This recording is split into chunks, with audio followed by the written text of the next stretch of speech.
It was the event everyone was talking about this weekend. Glenn Beck on the steps of the Lincoln Memorial, and the crowds who gathered estimated at anywhere from 87,000 to more than 300,000.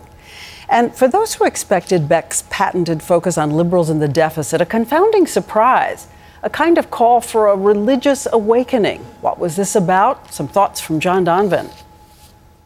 Praise be to God. And lo, the multitudes gathered near a shining water. Just pray, but pray on your knees. And a man with a preacher's demeanor fed them, with words anyway. See what the Lord is putting in front of you now.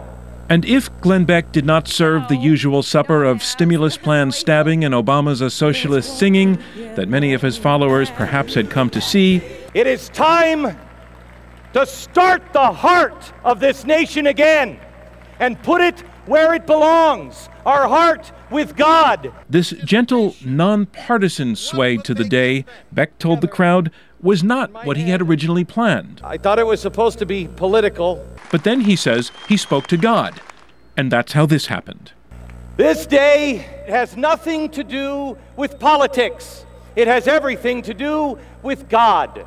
There just was not much obvious attack going on, which the author of a new book about Beck has not seen before. The idea of him presenting himself fundamentally as a religious figure as opposed to a libertarian, leave-us-alone government figure, that's a new development. Still, just because it was called a day for God does not mean that God and politics are easily separated in the world of Glenn Beck. Not when the day after the rally, he complains that President Obama... He has told, and mainly students, that your salvation is directly tied to the collective salvation.